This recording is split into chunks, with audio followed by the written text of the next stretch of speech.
UGC के मसले को लेकर बीजेपी में देखिए इस्तीफों की एक के बाद एक जैसे बाढ़ सी आ गई है।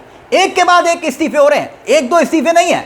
अरविंद कुमार दुबे देखिए आपकी स्क्रीन पर यह इस्तीफा। अब देखिए भाजपा के जिला उपाध्यक्ष शिवम दुबे, अब देखिए संतोष दुबे, यानी 1 2 3 तमाम इस्तीफे हैं। और इस्तीफों के भीतर मचे उस घमासान की कहानी है जिसमें सीधे तौर पर गुजरात लॉबी जबरदस्त तरीके से फंस चुकी है। यहां तक कि भारतीय जनता पार्टी भी 2 धड़ों में बढ़ चुकी है। 2 धड़ों में भारतीय जनता पार्टी तो छोड़िए, एनडीए में भूचाल आ चुका है। एक बीजेपी के बड़े नेता अलग दलील देते हैं जो कि खुद डिप्टी सीएम है, और दूसरे एक बीजेपी के राष्ट्रीय प्रवक्ता है, उनकी अलग कहानी है। पहले ये हेडलाइंस देखिए, भाजपा मंडल उपाध्यक्ष का इस्तीफा, स्वर्ण उत्पीड़न का आरोप। और ये तमाम इस्तीफे एक के बाद एक हो रहे हैं। ये तमाम इस्तीफों की खबरें आ रही हैं और इन्हीं खबरों के भीतर एक सवाल खड़ा हो रहा है कि क्या यह मामला अब बीजेपी के लिए गले की फांस बन गया है।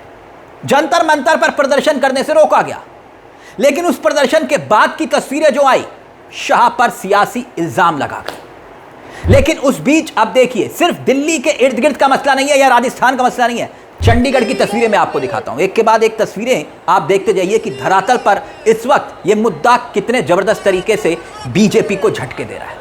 440 वोल्ट के चंडीगढ़ की तस्वीरें देखिए, ये चंडीगढ़ की तस्वीरें हैं जिसे आप देखते हैं। अब इसके बाद चित्रकूट की मैं तस्वीरें आपको दिखाता हूं। उत्तर प्रदेश का आलम भी क्या है वो तस्वीरें भी देखिए। देखिए जरा चित्रकूट की तस्वीरें आपके सामने। उत्तर प्रदेश में भी प्रदर्शन हो रहे हैं, हरिद्वार तक में प्रदर्शन हो रहे हैं, खबरें छप रही हैं। और उसके बाद 22 अगस्त को जो कुछ हुआ था उसको भी याद करना यहां पर जरूरी है। डिप्टी सीएम ब्रजेश पाठक की एंट्री आला कमान ने करवाई कि जाइए पाठक जी, स्वर्णों को मनाइए।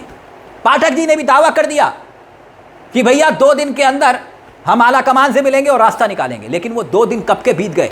हर्ष दुबे को साथ बिठाया, हर्ष दुबे याद है ना आपको, हर्ष दुबे को बिठाया और जंतर मंतर पर जो कुछ हुआ, क्योंकि शुक्रवार को इन्हीं के कहने पर इकट्ठा हुए थे और फिर हर्ष दुबे गायब हो गए, आरोप लगे, बिक गए, फिर जाकर ब्रजेश पाठक के साथ बैठ गए। लेकिन होता क्या है, ब्रजेश पाठक यहां कुछ और कह रहे हैं और चिराग पासवान कह रहे हैं किसी कीमत पर कोई बदलाव नहीं हो सकता आरक्षण में। यानी बीजेपी गुजरात को अभी भयंकर तरीके से ना सिर्फ फंस गई, अब कैसे बड़े बड़े दावे हो रहे हैं। स्वामी आनंद स्वरूप का ये ट्वीट देखिए आपकी स्क्रीन पर है। कुछ बीजेपी के बड़े नेता हमसे कह रहे हैं कि महाराज यदि स्वर्णों की बात नहीं मानी गई तो हम लोग इस्तीफा देंगे। शायद इसकी शुरुआत 1-2 दिन में होने वाली है। यहां पर 1-2 दिन का दावा किया जा रहा है। तो बीजेपी का वो कौन सा ऐसा नेता है जो इस्तीफा देने वाला है, बड़ा नेता। कुछ इस्तीफे तो धड़ाधड़ हो रहे हैं, वो इस्तीफे हमने आपको दिखाए।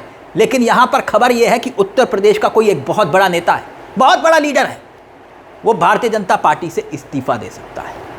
ऐसे बिगुल बजाने की खबरें आ रही हैं और दावे ये किए जा रहे हैं। अब सुनिएगा स्वामी आनंद स्वरूप और क्या कह रहे हैं। कह रहे हैं कि मसला सिर्फ अब यूजीसी का नहीं है, आरक्षण रिफॉर्म की बात हो रही है यहां पर।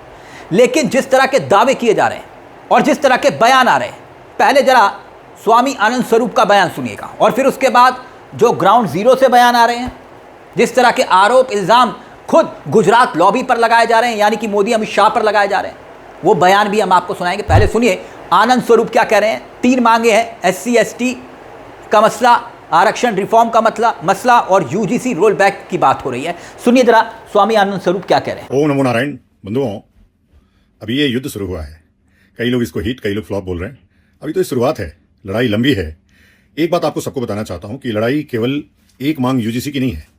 ये मांग सबसे पहले SC ST रोल बैक की है, फिर यूजीसी रोल बैक की है और फिर आरक्षण की रिफॉर्म की है, आर्थिक आरक्षण की।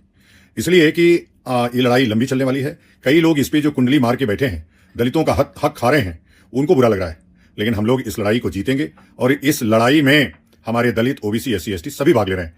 तो इसलिए जो लोग केवल यूजीसी बोल रहे हैं उनसे सावधान रहिए। नमो नारायण। दरअसल दोस्तों, गुजरात लॉबी ने सोचा था कि इस मसले पर दोनों हाथों में लड्डू होंगे, लेकिन अब बीजेपी बेचैन क्यों हो रही है।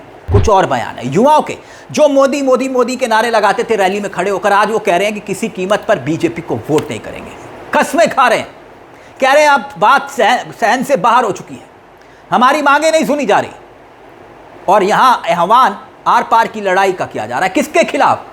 बीजेपी के खिलाफ, कि वोट नहीं करेंगे। यानी जो वोट जैसे स्वर्णों ने किया नहीं, कहां, दतिया में, बांकीपुर में, और अब यहां भी दावा किया जा रहा है। सुन लीजिए। मोदी जी, हम सनातन के रक्षक हैं। हम उस समाज से आते हैं जिस समाज ने तोपों को अपनी छातियों से रोका है। हम आपको उखाड़ फेंकने का कार्य करेंगे। जिस हिसाब से आप समाज को बांट रहे हैं, यूजीसी जैसे मुद्दा देकर हमारे समाज को, सनातन को बांटने का कार्य आप कर रहे हैं, हम आपको उखाड़ फेंकने का कार्य करेंगे। और रही आपके डंडे की बात कि दिल्ली में आपकी फोर्स या आपके लोग डंडा लेकर खड़े हैं, हम उसका विरोध करेंगे। डंडा का जवाब डंडा से देंगे और गर्दन का जवाब गर्दन से देंगे। हम उस समाज से आते हैं जब तोहफों को रोक सकते हैं, तो आप क्या चीज हो? आपको उखाड़ के फेंकने का और आपकी सरकार को उखाड़ फेंकने का कार्य हम स्वयं करेंगे। जय भवानी। हमारी बहन बेटियों को पानी मारोगे आप, हमारी बहन बेटियों को पानी मारोगे और हम आपको रोक नहीं पाएंगे।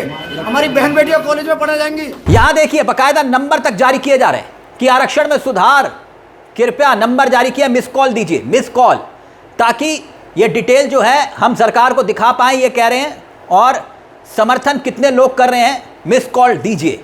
इस तरह के यहाँ पर मुहिम चलाई जा रही है कि भैया देखिए इतने लोग जुड़ चुके हैं सरकार पर प्रेशर डालने के लिए। मगर यहाँ पर हो क्या रहा है, बीजेपी के भीतर तलवारें खिंची हुई है। क्योंकि ब्रजेश पाठक का जिक्र हमने किया, यूजीसी को लेकर जो दावा कर रहे थे। अब अजय आलोक राष्ट्रीय प्रवक्ता हैं बीजेपी के, जरा देखिए वो क्या लिख रहे हैं। उन्होंने जो लिखा वो आपकी स्क्रीन पर। इन बुद्धिजीवियों को यह भी विश्लेषण करना चाहिए कि इस समय कुछ स्वर्णों के द्वारा प्रदर्शन करवा के पूरे स्वर्णों को आरक्षण विरोधी बताना, ये कहकर कि वो पार्टी है, ये किसका राजनीतिक हित साध रहे हैं। हिंदुओं में जातीय विद्वेष फैला के अलग अब कौन कर रहा है। इस गंदी राजनीति का विरोध सारे स्वर्णों को करना चाहिए। यहाँ पर अजय आलोक ने ये ट्वीट किया, उनका अपना तर्क हो सकता है, अपनी बात है, लेकिन यहाँ पर जो सोशल मीडिया पर अजय आलोक को लेकर लिखा जा रहा है, देखिए एक यूज़र राम नाम के यूज़र ने लिखा कि प्रवक्ता जी क्या ये भाजपा की लाइन है? अगर आपके पास अर्थ है तो आप अपने बच्चे अमेरिका भेज दीजिए और हमारे बच्चों पर लोड डाल दिया हिंदू धर्म को बचाने का और जाति प्रथा को तोड़ने का। आप अपना ज्ञान अपने तक रखिए। आपको कौन SC ST के अंदर डाल रहा है? हमारे बच्चे सालों साल इसका दंश झेल रहे हैं। यानी कि यहाँ पर सीधे तौर पर इल्ज़ाम बीजेपी पर लगाए जा रहे हैं कि बांटने का काम आपने किया, हमने नहीं। और अब इस मुद्दे पर जहाँ बीजेपी राजनीतिक रोटियां सेकने की सोच रही थी, अब उसी आग से, जिससे रोटियां सेकने की तैयारी थी, उसी आग से अब उसका खुद का घर जलता हुआ दिखाई दे रहा है। ये इस्तीफे तो उस बात का प्रमाण देते हैं, क्योंकि जो दिल्ली की सड़कों पर जंतर मंतर के दौरान हुआ, जिस तरह से यूजीसी के मुद्दे को लेकर प्रदर्शन कर रहे युवाओं पर लाठियां भांजी गई, उसका आक्रोश सीधे तौर पर दिखाई दिया। करनी सेना मैदान में उतर आई और करनी सेना तो जयपुर में भी उतरी थी और जयपुर में भी आह्वान ऐलान किया था कि बीजेपी को वोट नहीं करेंगे, कसम खाते हैं। लेकिन यहां मसला अब आगे बढ़ता हुआ दिखाई दे रहा है। बात खुद के बीजेपी के घर तक आ चुकी है, जहां इस्तीफों की झड़ी लग गई है। इस पूरे मसले को लेकर दोस्तों आपकी क्या राय है? आपको क्या लगता है कि आखिरकार इस मसले का समाधान क्या है? क्या ये विरोध जायज़ है या फिर ये विरोध का तरीका गलत है? अपनी राय कमेंट बॉक्स में जरूर रखिएगा। मुझे तिलक चावला को दीजिए इजाजत। बेल आइकॉन दबा लीजिए। मंच आप ही का है। नमस्कार, जय हिंद, जय भारत।